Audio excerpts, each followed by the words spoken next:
Bangladeş'te bildiğiniz gibi, takip ettiğiniz gibi 2008 yılında genel seçimiyle hükümetin başına gelen Avami Lig Partisi vardır. Ve Avami Lig Partisi gelir gelmez ilk değişikliği ise daha önce Bangladeş'te uygulanan bir hükümetin 5 senesi bittikten sonra araya 3 aylık bir sivil hükümetin gelmesiydi. Çünkü diğer partiler, muhalifler vesaire herhangi bir partinin düzenlediği bir seçim sistemine güvenmez. Hile karıştırdıkları gibi düşünülmektedir. Dolayısıyla böyle bir sistem vardır ama bu hükümet Hasina hükümeti gelir gelmez ilk önce bunu kaldırdı ki 1996 ve 2000'li yıllarda bu sistemin getirilmesi için kendileri sokaklardaydı ve getirtildi daha doğrusu. Ama kendileri hükümete gelir gelmez yine kaldırdı. Ve bu kaldırışın ardından tüm seçimleri kendileri düzenleniyor ve ana muhalif ve diğer muhalif partileri seçimi doğrudan boykot ederek hiçbir seçime katılmamıştı. Sadece 2012 seçimde katılmış ve orada da zaten güvenerek katılmıştı ki buradaki seçimde o daha önce düşünülen hile ve mesela önceki gün mühür basılmış mühürlü oy pusulaların bulunması vesaire birçok şey ortaya çıkmıştı. Dolayısıyla artık ondan sonraki seçimlere muhalif hiçbir şekilde katılmamıştı. Yani bu şekilde 16'lık bir diktatörlük süreci gerçekleşti Bangladeş için. Tabii bu süreçte insanlardan en çok alınan şey ifade özgürlüğü. Yani toplumsal olarak öyle bir noktaya getirdi ki Bangladeş'i sadece kendilerinin düşündükleri dışında düşünülen herhangi bir toplum vatan haini, Bangladeş'e oradaki rezakar kelimesi kullanıyor gibi ifade ediyor ve bir süre işkenceler vesaire üzerinden gidiyordu daha doğrusu. Şimdi olaylar böyle gerçekleşince bir ülke içinde bir hapis gibi diyebilirsiniz öyle bir durum söz konusu olmuştu. Özellikle muhalif partinin liderleri bazı bahanelerle idam edilmesi, cezaevinde tutuklanması vesaire. Ama son olayın gerçekleşme mevzusu kota sistemi, kontenjan sistemi. Şimdi kontenjan sistemi Bangladeş'te kamu personel alımlarında %56 kontenjan sistemi uygulanıyordu. Bunun en büyük kısmı pastası kim alıyordu? 1971 dönemindeki savaşçıların çocukları ve daha sonra torunları daha sonraki nesiller bundan %30 alıyor. Ondan sonra kadınlar için ayrı, engelli vatandaşlar vesaire için bu şekilde toplamda %56 kontenjan tanıyor. Şimdi %56 kontenjan kimin için tanıyor? Nüfusun %3'lük bir kısmı hitap eden için %56 tanıyor. Geri kalan 97 için 44'lük bir pasta dilimi tanıyor. Ve bu 44'ün içinde de rüşvetle işe alım, mülakatlarla işe almama, soruşturmalar kapsamında işten gönderme vesaire birçok mesele. Yani anlayabileceğiniz burada herhangi bir normal bir vatandaş Avami Lig Parti ile bağlantılı olmayan her kimse işe alınmıyordu. Belli bir şekilde, sistematik bir şekilde. Şu an bizim bildiğimiz nesil bunu kabul etmez. Çünkü kendileri yıllardır okumaların ardından kendileri bir yerlere geliyor, kendilerini geliştiriyor vesaire. Ama böyle bir ortamın içerisinde iş garantisi yok. Ülkede zaten milyonluk var, işsizlik var. Dolayısıyla böyle bir ortamın içerisinde bu kontenjan sistemin kaldırılması için tabii daha önceki yıllarda da belli protestolar oldu ama en büyük patlama 2018 yılında gerçekleşmişti. 2018'de sokaklara çıktığında bu kontenjan sistemin kaldırılması, liyakat üzerinden alım yapmaları için talepler etmişti. Tabii o zamanlarda çatışmalar oldu. O zaman 5 öğrenci sokaklarda şehit edilmişti. Ardından işte işkence vesairenin ardından hükümet, yani Hasine hükümeti kontenjanı kaldırmak zorunda kaldı. Buraya kadar tamamdır. Ancak 2021'de tekrar işte Şehit Gazi Aileleri Platform diye bir platform var. Yine o partinin içinden dava açmış Yargıtay. İşte diyor ki bu bizim hakkımızdır, kontenjanı bize geri verin diye dava açıyor. Bu davanın sonucu 4 Haziran 2024'te açıklanıyor.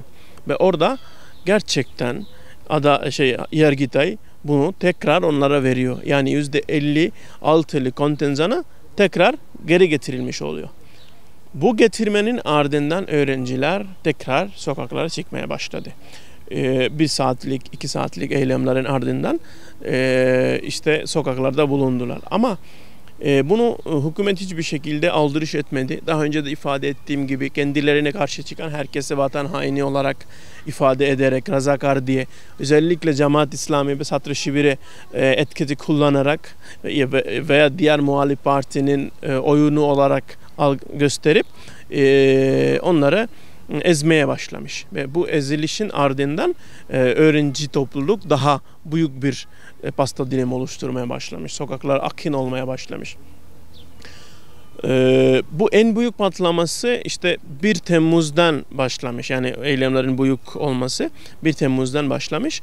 Ve orada Şehit Abu Said, belki görüntülerde de görmüşsünüz, ellerinde hiçbir şey olmayan bir öğrenciye sokak ortasında polis doğrudan vurarak şehit etti sokak ortasında. Bunun ardından bu patlama çok büyük bir akını doğru gitti. Yani daha önce 1 milyon varsa bir gün içerisinde 10 milyona akım oldu. Çünkü bir öğrenci katliam, öğrenci ölümü gerçekleşmiş. Ardından aynı gün içerisinde 7 kişi, sonraki gün 30 kişi, sonraki gün 50 kişi, bu şekilde çok büyük baskınlar içerisinde resmi kaynaklara göre 300, bize gelen resmi olmayan kaynaklara göre ilk etapta 300 kişi şehit etmişti. Ve bu süreç içerisinde interneti, ülkeyi dünyadan izole etmiş, komple interneti kapatmış ve mobil hatları da dondurmuştu. Ve ardından Bangladeş'te yurt dışında kalan vatandaşlar bu kez eyleme katılmış. Onun da biliyorsunuz Bangladeş'in ekonomiye en büyük destek yurt dışından geliyor. Yurt dışında çalışan vatandaşlar remittance denilen, yani yurt dışında kazandığı para kendi memleketine gönderiyor ve ülkenin ekonomisi büyütüyor. Ve herkes bir çağrıda bulundu ve bir el olmuş, bir zincir şeklinde dünyanın her ülkesinde. İşte kimse artık ülkeye para göndermeyecek. Ve hal böyle olunca hem internet açmak zorunda kaldı. Diğer taraftan kimse para göndermediği için ülkenin ekonomisi bir noktada çökmüş duruma gelmiş. Ardından Hasine hükümeti interneti açtı ve tekrar baskınlara başlamış. Sokaklara akınlar yine başlamış ve devam etti.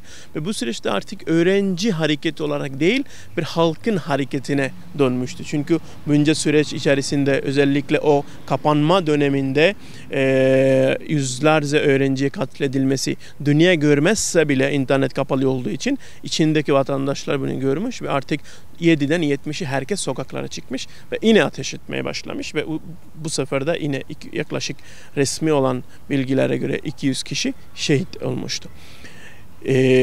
Bunun ardından Hasine hükümeti artık onun için burada da hatta kalması biraz daha zorlaştı. Çünkü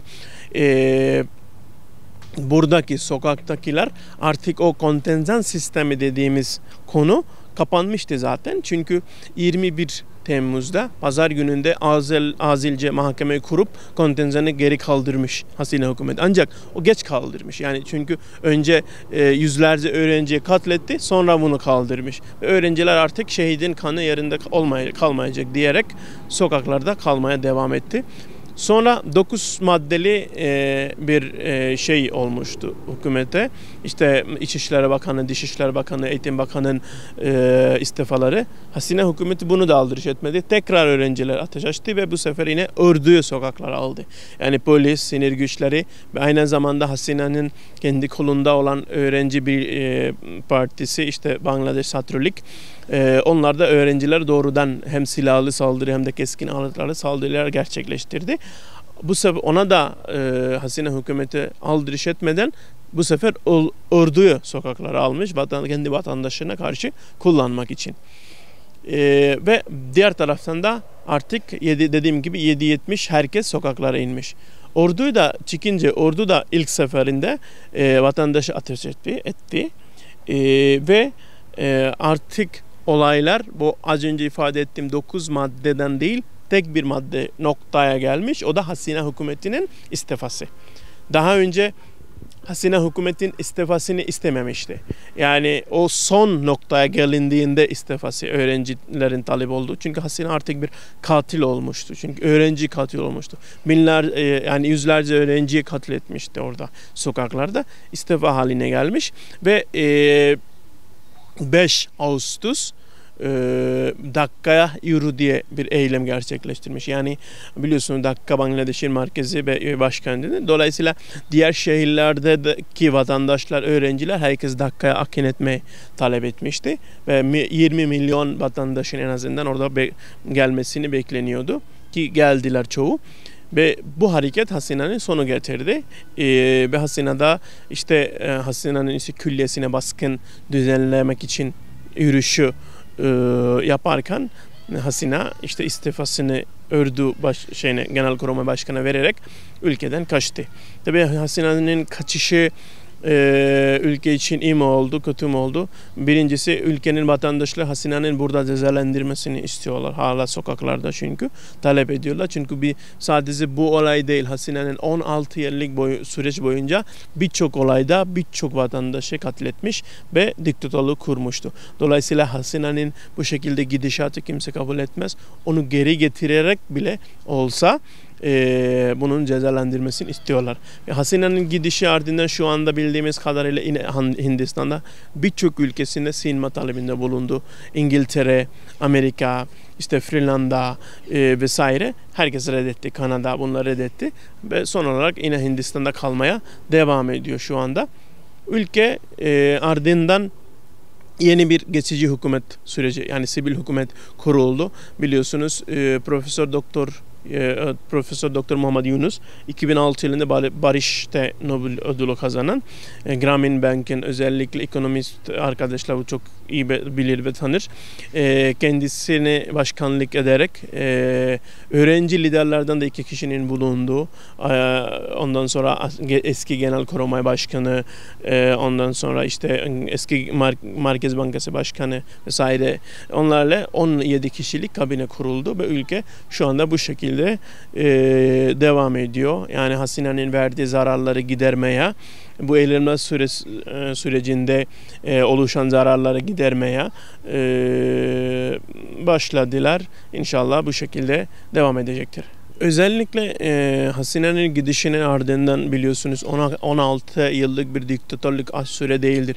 Dolayısıyla toplumun her kısmından kendilerini seven derken yani o partiden özellikle insanlar olmuştur.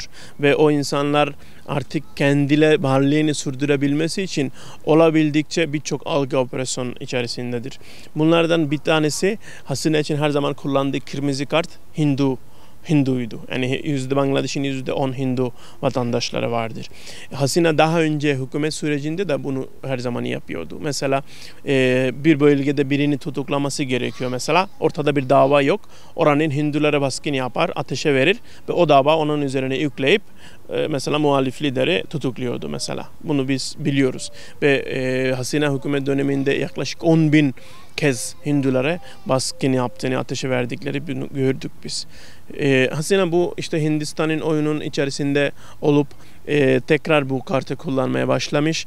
Dünya üzerinde Bangladeş'te Hindu katliamı var, Hindi soykırımı var, Hindu soykırımı var diye ifadeleri, işte söylentileri yayılmaya başlıyor. Ama şunu ifade edeyim, böyle bir yani Hindu öldürme, Hindu kaçırma ya da Hinduları eziyet etme gibi bir durum asla söz konusu değil. Bu kısmın şunu ifade etmeye çalışıyor birincilikle. Bangladeş'te şeriat gelmiş diye ifade ediyor öncelikle. Türkiye'de de bunu gördük. Türkiye'de de bazı sosyal medya hesaplarında, bazı ana akım medyada da bunu çok tartışılıyor. İşte Hinduları katlediyor vesaire. Kim ediyor? Şeriatçılar yapıyor. Şimdi, öncelikle Bangladeş'te şeriat gelmemiş. Böyle bir şeyinin ardından şeriat değil, demokrasi gelmiş. Burada sağcı da var, solcu da var, Müslüman, işte İslam partiler, herkesin beraber kurduğu bir hükümet var şu anda. Dolayısıyla şeriatın gelmesi asla söz konusu değil şu anda Bangladeş için. Birincisi. İkincisi, o şeriatın gelmesi nereye bağlıyor? İşte diyor ki şeriat gelmiş ve şeriatçılar Hinduları öldürüyor. Hinduları öldürme gibi bir mevzu yoktur. Soykırım diye adlandırdığı olayda Al Jazeera'nın raporuna göre şu ana kadar sadece 2 Hindu can verdi. Şimdi niye verdi? Bu Hinduların dinle hiçbir alakası yok. Bunlar Avami Lig liderleriydi.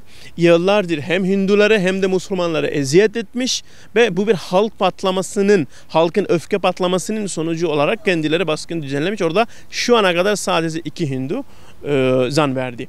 Ama bunu öyle bir şekilde gösteriyor ki yani orada bir Hindu soykırımı var ve orada kullandığı videolar, resimler daha çok eskiden. Mesela bir tane örnek versek, bir tane video yayılmış Türkiye'de. Bir hanımefendinin ellerini tutuklu sokak kenarında ve bunu paylaşıyor, işte Hindu kadını bu şekilde eziyet ediyor. Halbuki bu bir sokak tiyatronun parçasıdır. Yani Hasina hükümet döneminde ifade özgürlüğü olmadığı için işte ağızlarını bantlayarak, kendilerini böyle cincilleyerek orada bir sokak tiyatro gösterişi yapıyordu ve bunu şey olarak kullanıyor, bir koz olarak kullanmaya çalışıyor.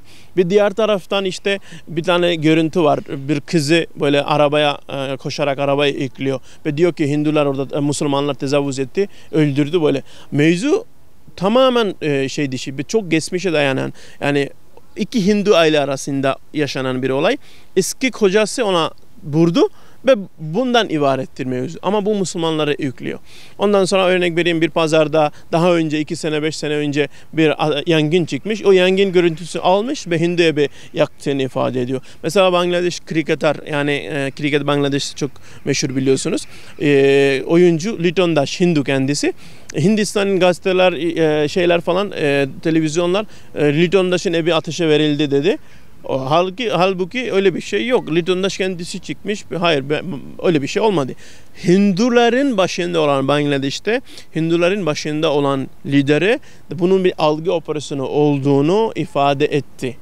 Ve böyle bir olay, yani bu abartılı durum, gösteriş vesaire, bunlar gerçek olmadığını ifade etti. Kalikata'nın, Hindistan'ın Bangladeş'e konuşulan bölge Kalikata'nın polis kendi sosyal medya üzerinden paylaşımda bulundu ve şunu ifade etti. İşte oranın hem sosyal medyası hem de ana akım medyasının gösterdiği, anlattığı şey toplumu kışkırtmaya yönlendirici ve gerçeği barındırmayan unsurlar diyerek uyarılarda bulundu. BBC'nin yaptığı araştırmada bu olayların gerçek olmadığını, resim ve videoların gerçek olmadığını ifade etti. Yine uluslararası başka bir doğrulama platformu Rumare Scanner'ın da araştırmasında 40 tane görüntü ve fotoğrafın olayın gösterdiği gerçek olmadığını ortaya çıkmıştı. Dolayısıyla burada özellikle Bangladeş'te bir Hindu katliamı, Hindu öldürme gibi bir söz konusu asla değil. Bunu kim yapıyor? Hindistan bu algıyı oluşturmaya çalışıyor dünya üzerinde de.